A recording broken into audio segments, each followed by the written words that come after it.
조선시대 때 그 실학자였던 그 성우 이익 선생님의 그 서모 사설에서 책입니다. 그 자질구레한 이야기.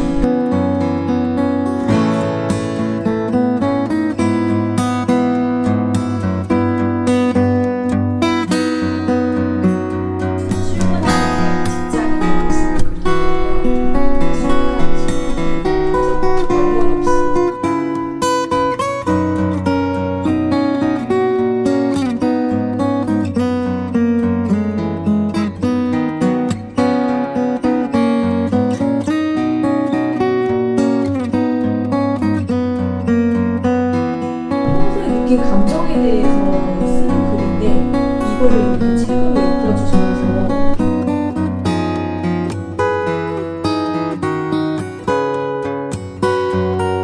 그냥 던졌던 글자들이 의미는 없었지만 결국은 이제 나더라고요. 지금.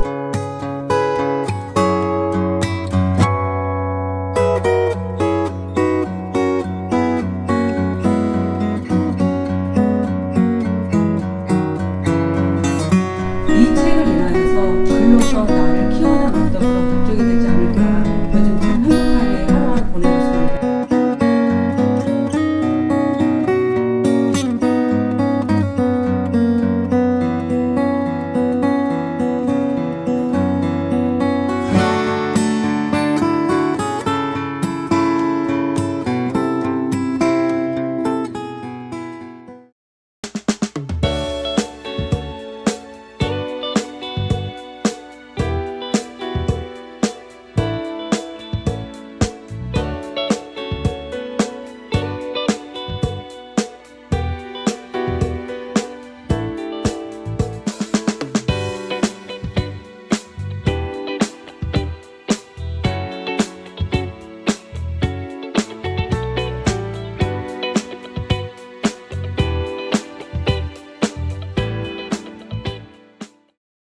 안녕하세요. 저는 권한올이라고 하고요. 나의 행복한 소식을 쓰게 된 권한올 작가라고 합니다. 1인 가구 자서전 쓰기에 동참한 나는 나를 만든다를 지은 한미희입니다. 안녕하세요. 저는 그 양주시 가족센터에서 주관하는 이제 1인 가구 글쓰기 수업에 이제 참여한 이수산나 작가입니다. 반갑습니다. 일단 1인 가구 자서전을 쓰면서 가장 좋았던 점은 일단 제 자신을 돌아볼 수 있게 됐고 자기 성찰에 도움이 되었던 것 같고 좀 글쓰기가 좋다고 하지만 그냥 막연하게 글을 써볼까 하다가 흐지부지 됐던 날도 있었는데 글을 쓰면서 좀 더 다주적으로 글을 쓰게 되었고 좀 더 즐거운 방향으로 글을 쓰게 될 수 있어서 좋았습니다. 그리고 이제 저뿐만 아니라 다른 분들도 같이 이렇게 모여서 얘기도 나누고 선생님 지도도 받으면서 글을 쓰면서 즐기면서 글을 쓸 수 있게 되었습니다. 저는 메모하는 것조차 안 하던 사람이었습니다. 그런데 자서전 쓰기를 동참하면서 일기라는 걸 쓰게 되었고, 그리고 글 쓰기에 대한 매력도 느꼈고, 또 작은 습관이 생겼습니다. 그것은 바로 글 쓰는 것. 예, 그래서 작은 습관이 바뀌었다고 생각합니다. 좋았던 점은 그냥 뭔가 나를 돌아보면서 글을 쓸 수 있다는 게 가장 저는 좋았고요. 그리고 내가 이제 이렇게 글을 쓴 게 어떻게 보면 막 크게 대단한 글도 아니고 정말 그냥 일상적인 글인데 그거를 또 책으로 이렇게 만들어졌다는 게 제 인생의 첫 책이거든요. 그래서 그게 저한테는 되게 뜻깊은 걸로 다가왔던 것 같아요. 일단 글을 쓰면서 저는 감사일지를 매일 5개씩 적었었는데 그 점과 별개로 새롭게 이제 노트장을 일기를 받았어요. 선생님께 일기를 받아가지고 그 일기장에 매일 기록을 하면서 그날 제가 좋았던 점 오늘은 기분이 어땠다 이렇게 쓰면서 이렇게 정리하고 하루를 되돌아보는 일상의 시간을 가졌는데, 그것을 매일매일 꾸준히 하다 보니까 이것도 역시 저한테 감사일지 못지않게 많은 도움과 그리고 뭔가 회복되는 느낌을 받았습니다. 힐링되는 느낌을 받았고, 그리고 어떤 고민 이런 거를 스스로 돌아보면서 저 스스로 뭔가 강해지는 듯한 그런 느낌을 받았습니다. 일단 저는 오래 혼자 살았거든요. 그러니까 아이 둘을 키우고 삶에 지쳐서 살다 보니 긍정적보다 이제 부정적인 생각으로 늘 살고 있었습니다. 모든 매사가 삶의 의욕도 없고. 그런데 글을 씀으로써 스트레스도 풀리고, 또 글을 씀으로써 또 나를 또 돌아보는 계기가 됐고, 그러면서 글 쓰는 시간이 많아질수록 이제 삶이 조금 긍정적으로 변화하는 걸 느꼈고요. 그리고 중요한 건 집에 있으면 이제 제 나이쯤 되면 아이들 다 키우고 거의 뭐 누워 있거나 아니면 TV 보거나 이런 생활이었는데, 지금은 책상 앞에 앉아서 글을 쓰는 제 모습을 발견하는 습관이 바뀌었습니다.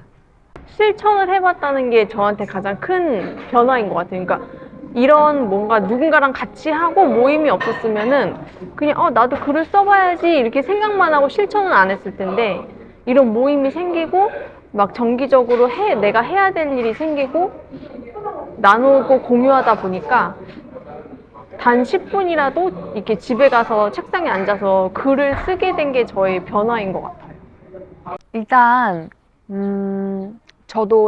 저는 이제 여기 도서관에서 덕계 도서관 여기 행정복지센터 선생님을 통해서 이 프로그램을 알게 됐거든요. 그래서 많은 다른 회원분들도 이제 복지센터를 통해서 많은 이 프로그램을 알게 됐으면 좋겠고, 그리고 저는 이제 제 친구들이 있잖아요. 제 친구들한테 이 프로그램을 추천하고 싶은데 가까이 사는 친구는 없고 친구들이 서울에 있어가지고, 예, 그래도 이렇게 가까운 곳에 친구가 있었다면은 이제 친구들한테 여기 가서 나랑 같이 이 프로그램 참여해보는 거 어때? 이렇게 한번 물어보고 그렇게 한번 되짚으면서 한번 추천해보지 않았을까 싶습니다. 제가 예전에 저도 이런 글쓰기 프로그램은 아니었지만 어떤 프로그램이 있어서 딱 좋은 게 있으면은 친구들이랑 이거 같이 한번 추진해보고 싶다. 내가 이거 추진해서 같이 이렇게 한번 해봤으면 좋겠다 이랬는데, 이걸 이제 글쓰기 이제 수업을 통해서 친구들도 같이 참여해보면은 어떨까 이렇게 좀 생각을 해보게 되네요. 네. 일단 제가 체험한 결과 누구나 도전할 수 있는 여건은 없어요. 저는 운이 좋아서 이렇게 이제 동참을 하게 됐지만, 그래도 추천을 하고 싶다면 저희 나이쯤 되면 핑계가 많아져요. 갱년기, 우울증, 아니면 뭐 삶의 의욕, 아니면 자식들에 대한 그런 여러 가지 문제 때문에 약간 자기를 많이 잃을 수 있는 지금 이제 그런 이제 시대거든요. 저희 세대가. 그런데 이 1인 가구 자사전 쓰기 동참을 하면 나를 씀으로써 내가 보이고, 나를 씀으로써 또한 세상이 보인다는 걸 꼭 말씀을 드리고 싶어요. 그러면서 남을 탓하기보다 내 자신을 먼저 돌아볼 수 있는 그런 소중한 기회가 될 거라 생각이 돼서 저는 주위 사람들한테 권하고 싶습니다. 정말 치료가 됩니다. 병원보다 낫더라고요. 네. 저도 직장인이지만 직장인분들한테 추천을 해주고 싶어요. 왜냐면은 이게 그 퇴근하고 그 이후의 시간을 어떻게 하면 좀 값지게 보낼 수 있을까 이런 고민을 항상 하는데, 막상 그렇다고 막 이것저것 막 다 시도해 보기에는 조금 어려움이 있어요. 사실 시간적인 부분도 있고 내 뭐 경제적인 거라든지 여러 가지 상황을 고려했을 때 어려운 부분들이 많은데, 그래도 이런 글쓰기 수업이나 이런 거는 크게 부담이 되지 않으면서, 근데 또 저 자신한테 봤을 때 큰 도움이 되는 어떻게 일종의 자기 개발 중에 하나로 저는 보기도 했었고, 꼭 자기 개발이 아니더라도 퇴근 이후의 시간을 뭔가 보람 있게 그래도 보낼 수 있는 프로그램 중에 하나인 것 같고, 그리고 또 직장인 말고 다른 사람한테 또 뭔가 추천을 해야 된다고 하면 저는 뭔가 주부이신 분들, 집에서 이제 뭐 어디 이렇게 회사 나가시지 않고 집에서 이제 집안일 하시는 분들한테 요즘 바깥 바람도 쐬고 오랜만에 다른 사람들이랑 소통도 하고 그러면서 또 일상적으로 내가 하지 않았던 글쓰기도 해보는 그런 다양한 효과가 있을 것 같아서 네, 그런 분들한테 추천을 해주고 싶어요.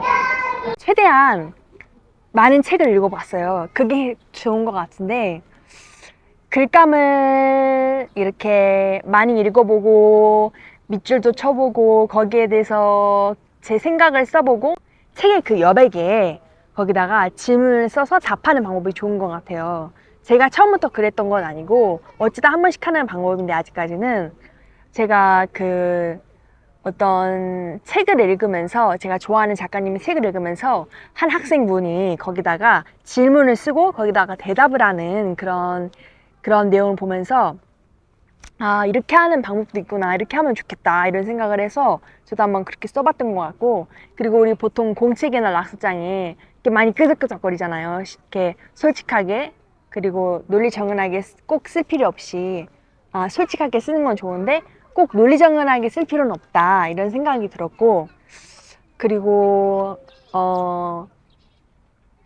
글을 말로 읽어보기도 하고 이러면은 한 번 더 각성이 되면서 좀 더 좋은 것 같아요. 그런 점도 있고 그리고 좋아하는 작가님을 찾으면 그 좋아하는 작가님의 스타일을 따라서 쓰다 보니까 제가 어떻게 글을 쓰는지 좀 더 객관적으로 볼 수도 있어서 좋고 롤 모델이 있어도 좋은 방법인 것 같아요. 저의 선호하는 글쓰기 시간과 방법은 일단 첫 번째로는 저는 아침에 글을 쓰고 싶어요. 왜냐면 새벽형 인간이 돼서 쓰는 글은 밤에 쓰는 글보다 좀 더 주제가 명료하게 잡히는 것 같고 그리고 정신이 맑아져서 아침에 일어나니까 좀 더 덜 피곤하고 이제 활기가 돌아서 아침에 글 쓰는 방법을 좋은 것 같은데 제가 좋아하는 작가님이 이제 한강이나 이제 자연 정치 속에서 글을 쓰시거나 첫 번째 방법이 두 번째는 이제 아침에 일어나서 아침에 글을 쓰시는 방법이 있어요. 그래서 저도 그런 점을 좀 따라해보고 싶다는 생각이 들었고 근데 제가 아직까지 쓰는 시간은 저녁에 자기 전에 잠들 때 글을 써요. 그날 하루 있었던 일을 돌아보면서 오늘 내가 배웠었던 점을 객관적으로 나 스스로를 돌아볼 수 있는 방법으로 쓰려고 했고 저는 선호하는 글쓰기 방법은 일단은 좋아하는 작가의 책을 계속 읽어요. 진짜 너덜너덜해질 때까지 읽었었거든요. 이렇게 책이 만약에 이렇게 새 책이 있으면 다 누렇게 되고 까맣게 되고 완전히 제가 책을 어떻게 썼냐면 그 책이 이제 눈물에 관한 책이었거든요. 눈물의 힘이라는 책이었는데 진짜 많이 울었어요. 네, 정말 많이 울었거든요. 그래서 다 거기가 누릇누릇해지고 뻣뻣해졌어요. 다 이렇게 책 표지가 다 날아가고 정말 그 정도로 썼는데 읽었고 썼는데 진심으로 책을 사랑하는 마음으로 책을 읽으면서 그걸 좀 더 이렇게 요즘 하고 있는 필사노트 방법으로 이렇게 쓰면서 그것도 좋은 것 같고 그리고 질문을 던져보는 것도 좋은 것 같아요. 이 책을 읽으면서 아 이런 점은 어떻지? 이렇게 작가의 생각은 왜 이럴까? 이렇게 그 선생님께서 짚어주신 방법이 있거든요. 그런 내용을 또 참조해보면서 읽으면은 또 책 읽는 데 많은 도움이 될 것 같습니다. 네. 일단은 책을 쓰고 나서 저한테 찾아온 소식은 엄마가 정말 기뻐하셨어요. 책에다 이렇게 사진도 찍으시고 우리 하늘이는 글 쓰면서 더 잘 될 거라고 이렇게 말씀해 주셔서 저 또한 기쁨을 얻었고 시너지를 얻었고 그리고 엄마 아빠께서 기뻐하시는 만큼 이상으로 제가 더 기쁘거든요. 사실 제가 가장 기뻐요. 부모님께서 기뻐해 주시는 것도 너무 감사하고 글 쓰면서 좀 더 겸손해져야겠다라는 생각을 하기도 하고 그리고 꾸준하게 읽는 거 꾸준하게 변함없이 즐기면서 책을 읽는 게 저한테 가장 행복한 소식인 것 같아요. 무엇보다 재밌어요. 그러니까 좀 잘 쓰려고 하면 할수록 그렇게 하면 피곤한데 그냥 있는 그대로 그냥 숨 쉬고 내뱉듯이 그냥 글을 쓴다고 생각하면은 스트레스도 풀리고 운동하는 것 못지않게 가장 또 도움이 되고 그리고 활기차지고 그리고 좀 뭔가 인생이 하루하루 글 쓰고 나서 글을 쓰고 이렇게 덮잖아요. 책을 덮고 이제 책장에 다시 올려놓으면서 아 오늘도 하나 썼어 이러면서 바로 이거야 이러면서 그냥 좀 만족도 하고 행복도 하고 기뻐서 네, 좋았던 것 같습니다. 저도 몰랐어요. 내가 나를 사랑한다? 이게 참 말은 쉽지만 이게 행하기가 참 어렵더라고요. 그런데 이 책을 제가 이렇게 쓰게 된 계기는 어떤 이제 어르신이 한글도 모르는 어르신이 이제 이런 비슷한 1인 가구에 동참을 하셨던 모양이에요. 그러면서 한글을 배우고 나중에는 또 영어로 일기를 쓰는 그런 멋진 분의 얘기를 제가 들었을 때 제가 무릎을 딱 쳤습니다. 왜냐하면 나이에 상관없이 이렇게 작은 변화가 나를 바꿀 수 있다. 그리고 남들이 나를 알아주기보다는 내가 나를 키우는 마음으로 소중하게 콩나물에 물을 뿌리면 콩나물이 쑥쑥 자라듯이 정말 하루하루 물을 주는 마음으로 내 자신을 토닥토닥 감싸 안아주고 이해해주면 분명히 내 마음속으로부터 우러나와 세상 모든 것을 긍정적으로 바라보고 그리고 제가 이 글을 쓰게 된 또 동기는 제 자신을 제가 많이 구박을 했어요. 근데 글 쓰면서 이젠 그러지 말아야겠다. 왜? 나를 힘들게 하면 결국 그것은 나에 대한 자신에 대한 학대라 생각하거든요. 그래서 이 글을 쓴 거는 아마 제가 이 저를 사랑하는 법을 위한 첫 걸음이 아닐까 싶어요. 그래서 이 책을 발간하면서부터 저는 하루하루 달라지는 제 모습을 제가 발견하고 또 제 아는 모든 분들이 발견하는 그런 놀라운 일이 생길 것 같아 참 좋습니다. 저는 이제 여름이 싫었어요. 왜 그러냐면 개인적으로 봄도 싫었고 여름도 싫었고 또 가을도 싫었고 겨울도 싫었어요. 그냥 살았어요.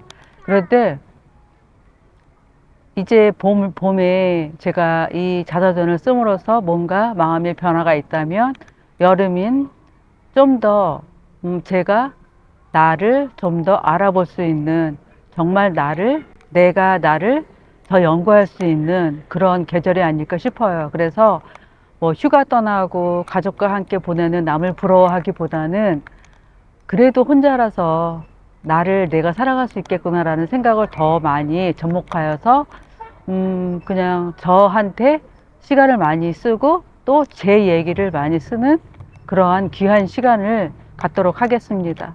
네, 저는 책이 이렇게 이쁜지 몰랐어요.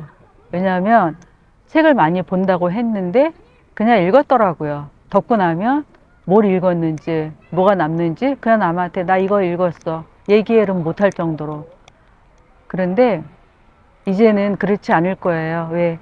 책 속에 내가 있고 책 속에 모든 것을 배울 수 있는 그런 공간이 있기 때문에 이제는 밖에서 뭐 사람들한테 배우기보다는 책 안에서 내 인생을 찾을 수 있을 것 같고요. 그러면서 올해는 이 해가 가기 전에 책과 많이 친해져서 제가 정말 뭐 어렵겠지만 정말 그 책하고 친한 벗이 될 것 같다는 생각이 들어요. 뭔가 이렇게 마감 기한을 정해놓고 이게 막 딱 몇 회차면 마감이 끝나는데 내가 그 회차 안에 이제 뭔가 글을 몇 번을 써서 그게 책으로 만들어진다는 그런 목표가 이제 있으니까 그 기간에 이제 집중해서 뭔가 할 수 있었던 것 같아요. 그 기한을 딱 지킨 적도 있고 못 지킨 적도 있었던 것 같은데 만약에 저한테 이게 조금 일정상 어렵다라고 하면 그 제가 선생님이나 단톡방에 이제 남기면 그냥 그럼 뭐 언제까지 해주세요. 그냥 이렇게 선생님이 막 빡빡하게 막 안 돼요. 꼭 이때까지 해주세요. 이런 게 아니라 선생님이 좀 이렇게 너그럽게 그러면은 뭐 다음날 몇 시까지 해서 이렇게 그걸 이해를 해주시다 보니까 일정상 제가 어려워도 그런 게 조금 잘 수월하게 됐었던 것 같아요. 근데 제가 가족에 대한 생각을 많이 하긴 하는데 그거를 계속 글로 쓰기에는 뭔가 글감도 좀 부족하고 글로 어떻게 제가 막 그거를 풀어내야 될지 구체적으로 생각을 해본 적이 없어요. 그래서 글감으로는 자주 안 나올 것 같고 왠지 앞으로의 글쓰기의 방향은 글쎄요. 지금 제가 하고 있는 게 독후감 쪽이다 보니까 책 읽고 그거에 대한 독후 쪽이다 보니까 뭔가 이제 그래도 바운더리가 그 분야가 이렇게 있잖아요. 그냥 아무 주제에 대해서 글 쓰세요 이게 아니라 그래서 저는 책 읽고 그거에 대한 뭐 감상평이나 독후감도 괜찮은 것 같아요. 뭐 그쪽으로 그냥 이게 막 그냥 가끔 사람들이 뭐 재미없어 요즘 뭐 진짜 특별한 일도 없고 진짜 너무 지루해 막 이렇게 얘기하잖아요. 자기 삶에 대해서. 근데 저는 그냥 이 시간 그리고 오늘 하루 이게 저한테 되게 소중하다고 생각하거든요. 내가 아무 일 없이 잘 출근해서 잘 집에 들어갔고 아프지 않고 사고 없이 그냥 하루하루 이렇게 살아가는 이 시간이 저한테 되게 소중하고 그냥 저는 이게 좀 추상적일 수 있는데 시간이라는 게 저한테 되게 소중한 것 같아요. 어떻게 하면 이 시간을 뭔가 더 나중에 돌아봤을 때 내가 보람 있게 보냈다, 뭔가 값지게 보냈다. 나중에 나이가 들어서도 내가 젊은 날에 이런 것도 하면서 시간을 내가 썼지 막 이렇게 되돌아봤을 때 뭔가 후회 없을 만한 그런 걸로 이제 나의 젊은 시간을 채우고 싶은데 그거에 대한 항상 고민도 많이 하는 편이고 그래서 저는 시간이 되게 소중한 것 같아요.